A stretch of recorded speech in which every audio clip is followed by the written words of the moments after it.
Good morning, good evening, everybody. Hey, Mark, how's it going? Hey Dan, I was going to say Happy Friday. I was thinking of it in my head, and then I remembered I was listening to one of your earlier episodes, and you said you don't like to say Happy Friday because you want I don't know, Happy man. every day. Yeah, I just think every day should be good. Like Yeah, I get it, but absolutely.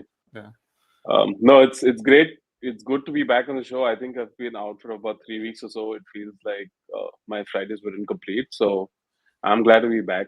Uh, yeah. Glad for today's conversation and for Eric to come on too. Your Fridays just feel like they're missing something if you're not on the show. Absolutely. Yeah, and last Friday we took a break for President's Day weekend, Hmm. and then this week has been interesting here in Texas with the cold and school was canceled yesterday and everything. So it's been an interesting week, but I'm glad that it's Friday and we can do the show today. So I know we have a few announcements, and then we'll jump in, bring in Yeah. Eric Hmm. Santos, and then also Tim has some few interesting points around Ukraine and Russia and talking to sampling people in those areas. So we'll talk about the current situation there a little bit, just from a data perspective.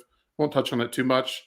But I know one announcement before we bring Eric in is that we're going to be at IIEX here in Austin in April. So if you're coming Hmm. to that, feel free to reach out to me. We'd love to connect with you. We'll also love to show you the city if you've never been here.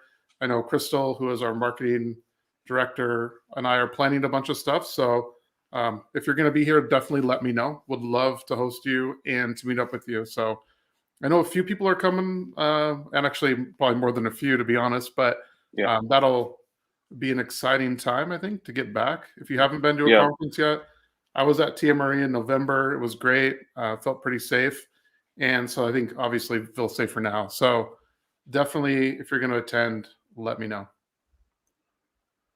Cool. And then the only other thing is there's some webinars coming up. I know Ray Pointer and I will do a webinar in April around continuous discovery based on the white paper that we did. This will be in conjunction with SMR and MRII. So look out for more information there. And I'm sure we'll have stuff coming up in March that we can talk about next week. Yeah, But we'll be in touch with email communication and all and everything else also. Dan, I don't know if I'm putting you on the spot, but do you also want to talk about Twitter Spaces that we're gonna start and launch very soon? yeah, I can definitely do that. So if anybody's been following us for a while, we jumped on the Clubhouse bandwagon for a little bit, uh, Hmm. jumped off, I think, a little bit early on. We realized it just was taking up, some time and it wasn't really converting and the conversations and so forth. But we wanted to try out Twitter Spaces. I think it has much more engagement and reach. So we're going to be doing that in a couple weeks here Yeah. we'll be doing kind of kicking off Twitter Spaces to see how that is working. And yeah, I'd love to try that out. So if you're on Twitter, feel free to join us. We'll have some announcements and things coming up for that, but that will be launching. So thanks for putting me on the spot there, Mark. I like that. And no, it's good. It's good. Cool. And then I think that's about it for announcements this week. But why don't we go ahead and bring in Eric Santos? Absolutely. Eric, welcome to the show. Hey guys, hey Dan, hey Mark, how's it Hey, going? Eric. Good morning.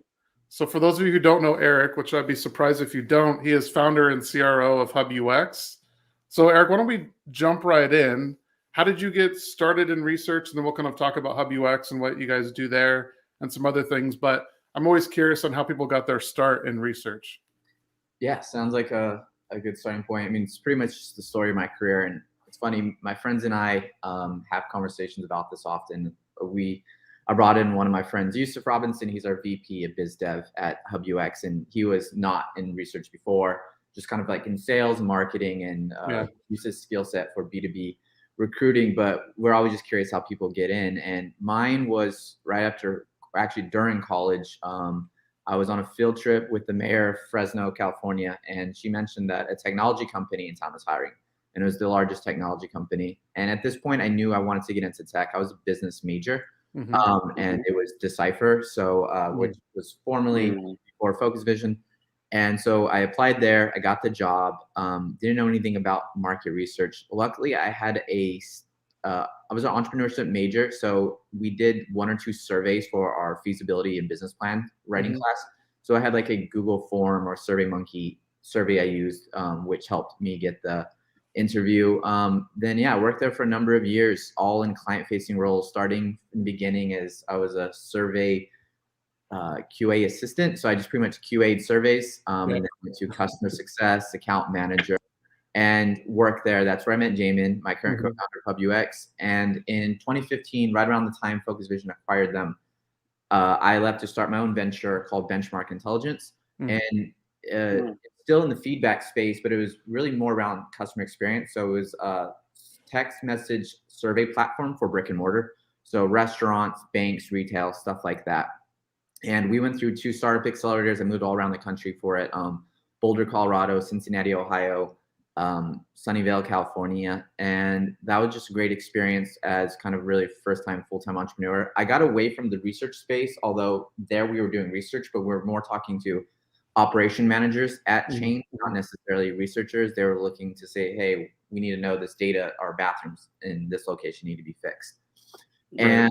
And then in 2019, one day, serendipitously, I part owner of a boxing gym downtown as well in Fresno. And I just left the gym. I went to grab an acai bowl in downtown, and I ran into Jamin, hadn't seen him. I still kept in touch because he was a mentor of mine throughout the process. He was obviously someone I looked up to since I was 21, right out of college. And he would give advice about Benchmark. And then he just mentioned he was starting a new company. He was interested in me joining. I was still running Benchmark at the time, but it was kind of a place where it was plateauing in terms of sales, and just it made sense to come co-found HubUX. And that was kind of the story. That was July 2019. Jamin started a few months before, in about April 2019. Got it. That's interesting. You answered a couple of my questions there. I was curious of how you met Jamin and the relationship there, and then also how old HubUX was. So 2019 is when you guys started. Awesome. That's interesting. Your sort of intro to market research is a little bit similar to mine. When you said that you were QAing surveys and so forth. My first start was I was an intern at a company, and the first job I had was I was doing nothing but editing open ends on surveys. And I was like, man, now I think back, like, I'm editing open ends, which is not like a glamorous or fun job, right? But you just kind of progress through it, and then it kind of wears on you a little bit. So I always thought I'd be more of like sort of the sexy marketing advertising side of things, and then now I'm like in the nitty gritty research side. So it's kind of interesting, but yeah, I love hearing how people got their start. So now you're gonna be a Don Draper. Yeah, exactly. Yeah, exactly. Funny. So HubUX, what do you guys do? What do you guys specialize in? Yeah, so HubUX is a community management and research ops platform, along with a plethora of services to go along with that. So really everything dealing with the participant. We knew we wanted to build a community management tool, and part of the process to know how to do that is to have a community ourselves. So we built a really high quality curated community from social media. So customers can come to our tool. Some will use it similar to other tools, like maybe like a respondent. So they come on, they use our panelist, and then we have tools that make their life easier when doing usability or qualitative research. So automate the scheduling, incentives, reminders, communications, or they can use our tool to host their own private panel. And this ranges in sizes from participant, panels of tens of thousands to hundreds of thousands of participants, to smaller product usability teams that won't call it a panel, but maybe a customer advisory board. So it could be like a B2B SaaS company with maybe 100 people that they use for quick iterative feedback. And then obviously we offer services around recruiting as well. So if you don't have a panel, we have some customers that are agencies that want to build. Recently we built a Gen Z and parents of Gen Alpha panel. We wanted 2,000 participants, so we recruited those through social media for them. So we don't just provide technology, but we also have kind of the manpower to actually recruit the participants as well. Interesting. So I love that. So it's a platform for scheduling incentives, but then also recruiting and managing that whole process. I know from a former life of mine, when I was doing more sort of full service recruiting work, that was always a pain in the ass, to be frank, right? Like, yeah. And so it's awesome that there's tools like that now that can really help automate that. So when you talk about research ops, is that really what you're talking about, as sort of automating that, the admin part, or what do you think of when I say research ops?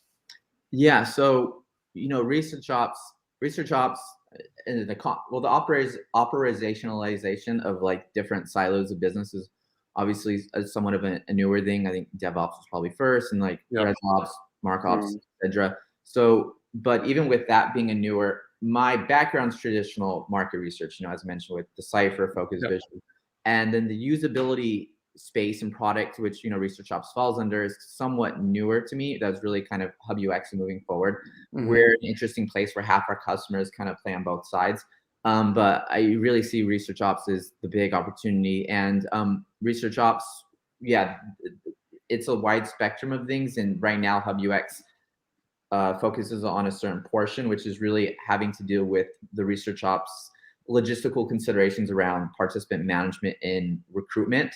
ResearchOps goes beyond that with governance and knowledge management and things that we'd also like to potentially get into. But yeah, with us, we're dealing with automating the parts of ResearchOps that have to do with everything from finding the participants to completing the research and giving them incentives.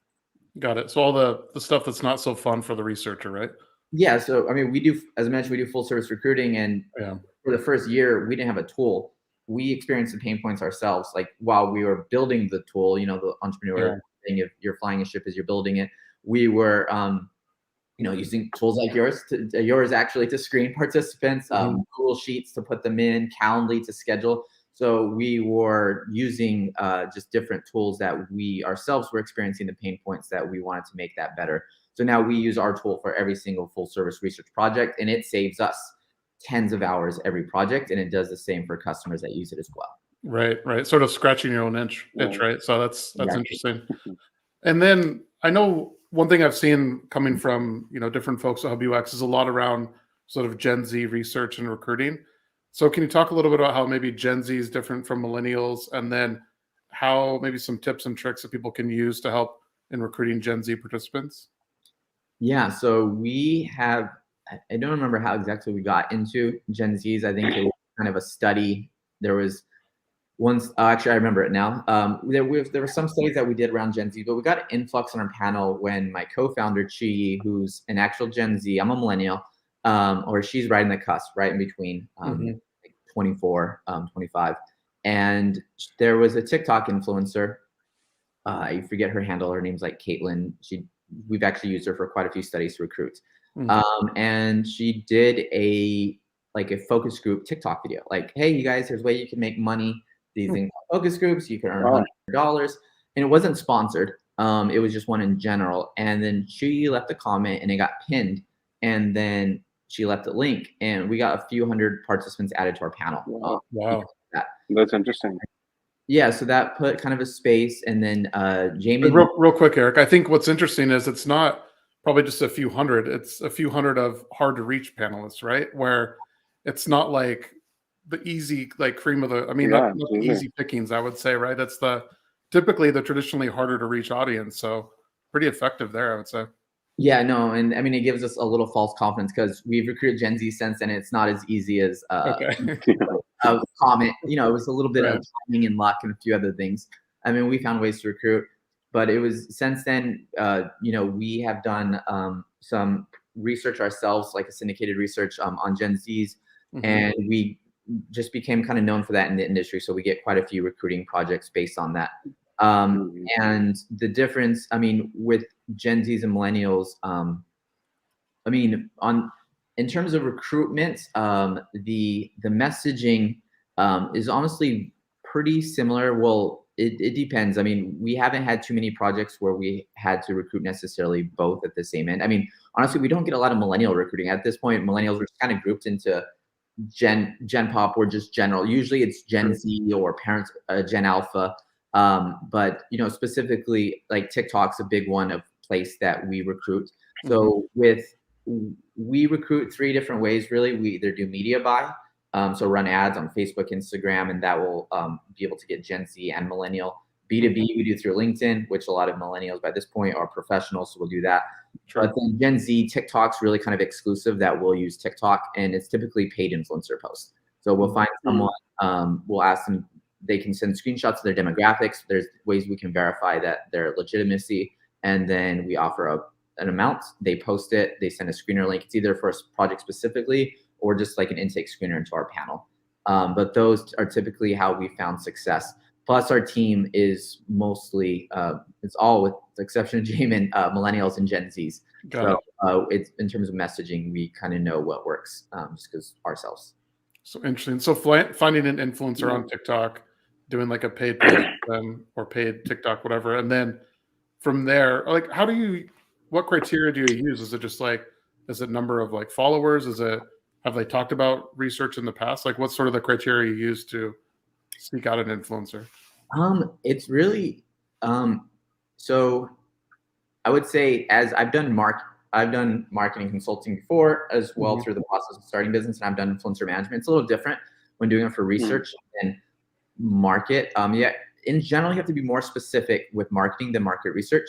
Like we will run ads, we actually don't want to be that targeted because that's what the screen is for. It's to distill and do the silo, versus when you're sending ads for like a new shampoo product, the silo of like conversion is just the purchase.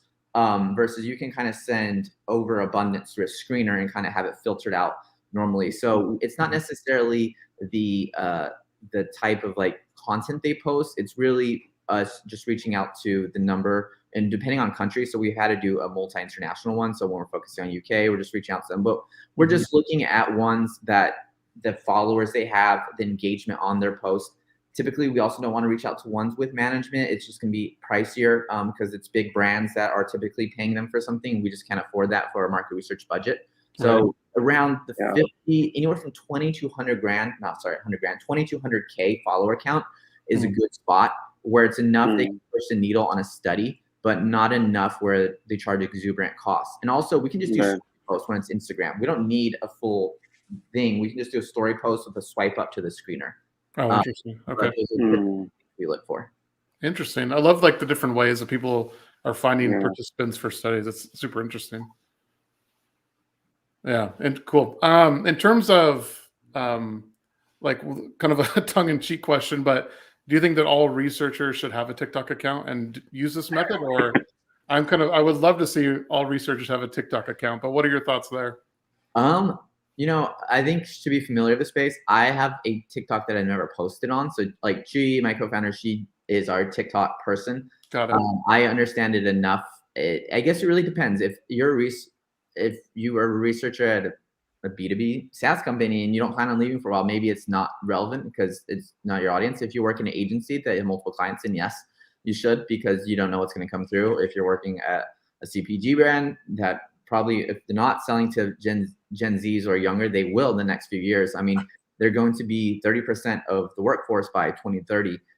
So it's best to not be reactive and rather that, be proactive and start understanding this audience now.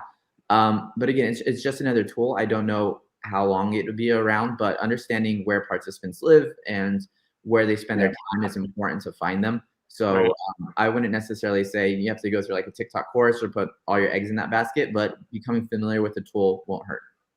Cool. Well, that's awesome. I have a few final questions here for you, not necessarily research related, but I know you're a boxer. So who are some of your favorite boxers? My favorite boxer is Canelo Alvarez. I'm of Mexican heritage. So he's kind of a big inspiration for me. Awesome. That's awesome. I'll tell you a quick story that's kind of funny.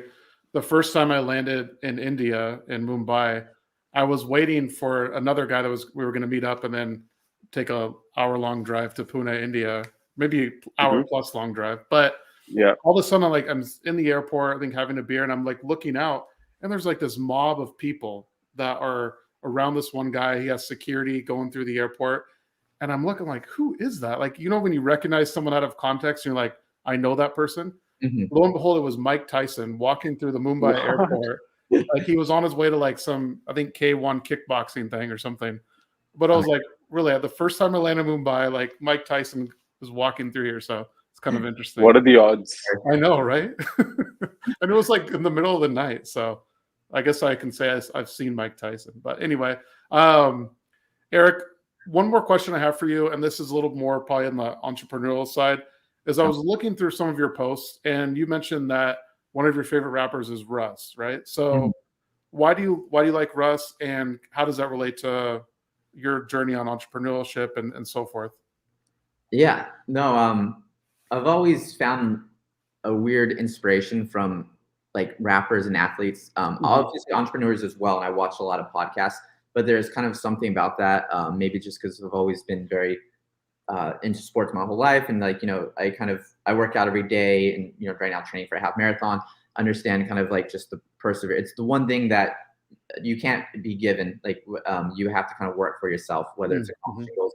And so I just say that I kind of find inspiration those ways. And Russ has always just been a rapper that, well, first just from a business point, he owns, he did a deal recently where he sold some of his publishing, but he owns all his publishing. So during the pandemic, when all the other rappers who made the majority of their bulk of revenue from touring were no longer able to do so, he was still bringing in good income just from royalties from music that he did. And then he just, in his music, although, it's explicit like most rap is, and that's just life, but for the most part, he does preach pretty good concepts of just ownership, accountability, being your own person. And it's just music that I listen to when I'm maybe not feeling too good about myself or stressed. And screw this, like, let's put this shit on my back and like get going. So he's just someone that I look up to in that regards. And then the music motivates me as an entrepreneur. Because sometimes you definitely need that extra motivation when things feel a little stressful at times. For sure. Awesome. Hey, Eric, I think that's probably a good place to wrap up the conversation today. I appreciate you joining me, and we'll definitely have to do a part 2. I think we can dive into some more of these points here, but definitely appreciate your time. No problem. Thank you guys so much for having me. All right. Thanks. Thank you so much, Eric. See you soon. All right. Bye. Awesome. Interesting guy. I love the connection of how people get started in research, and then also just around how they get started in different companies and so forth. So super interesting stuff there. Yeah, and even the TikTok stuff, I think that's very, very interesting. I would love to see how we'd be able to like get on that, because I know Crystal has been speaking about that for a while. So I think she's going to take a lot of inspiration from Eric today, for sure. I think so. I think you are too, Mark. I want to see a little bit. Yes. Awesome. Let me I just wanted to cover a few points here. So under the data points section, Tim had a few things with some interesting points that I wanted to show here based on some recent data. And this will be quick. It's only, it's a couple questions here. Okay. It looks like I've lost the ability to share my screen somehow. So I'll just say it out loud.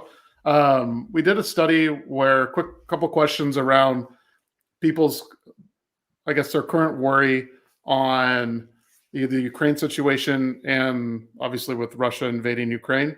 But what was interesting is through our channel, or through some of our channels, we surveyed people in Ukraine and in Russia, so to get their thoughts. So there's, are you concerned about the current situation? When asking people in Ukraine, it was 98% said yes. Okay. Yeah. When asking people in Russia, it was still quite a bit yes, 78, but still significantly less people. But it was interesting because some of the open ends that we were getting on around, some of the different questions were pretty, well thought out. And there was obviously a lot of contention and different reasons. We asked people why, what their thoughts were on like why things started, and people were giving really detailed answers. And you could tell that these were, very well, I think, validated responses as well. But I thought it was interesting in terms of, obviously like the 98% of people in Ukraine, but the people in Russia were still concerned, but not as many were concerned as the people in Ukraine, which was interesting to me. Absolutely. So that is some of the data points that I wanted to share there. And I think with that, we can probably wrap up the show today, Mark. And with that, everyone, I'll talk to you later. Hope you enjoyed the conversation we had today with Eric, and be sure to tune in next time. We'll see you soon. Bye. See ya.